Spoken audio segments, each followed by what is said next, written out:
musicians that are just starting college or their music career? Oh my God, I'm going to cry. Okay. Because you've only been taking this series for like a year and a half, right? Yeah. Yeah. But I think what kept me from taking it seriously was comparing myself to other people. Mm-hmm. But the people I was comparing myself to were people that grew up like taking voice lessons, taking piano lessons, like, and their parents made them stick with it or they wanted to stick with it. And when I was little, I just like was doing an array of things and not focusing on music. So I didn't keep up with lessons.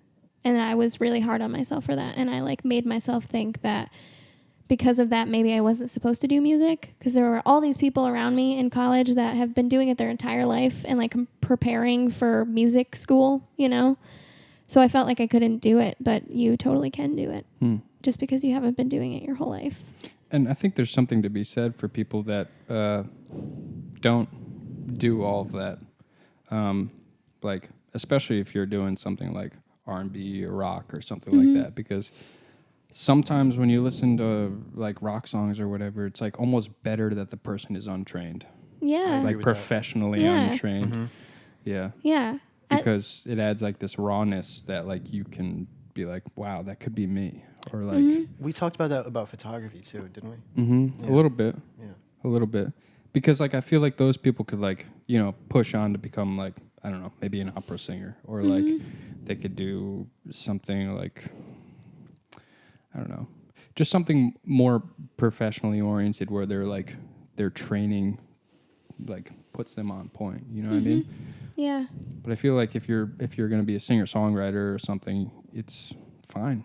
Like just come at it with what you have. Yeah. Right? And like I think I have a lot more heart choosing this path now than I would have if it was like chosen for me when I was a baby. Totally. You know.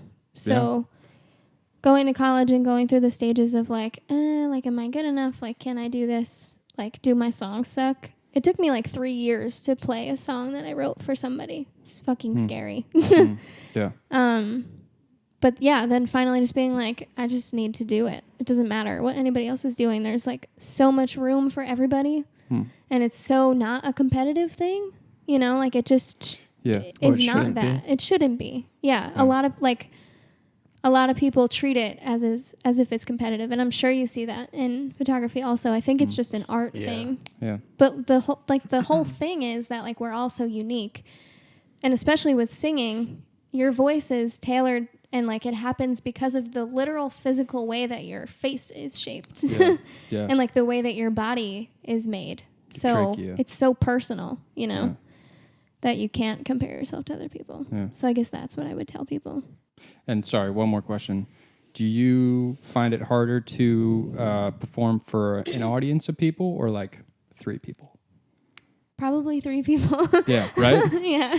It's always weird. Yeah. And you can like look right at them and you're like, what are they thinking? And I'm like, damn, they hear all of these words. Yeah. This is literally my diary. Do you know that song that's like, 3 a.m. and she calls me because I'm still awake and I'm running. Oh, yeah.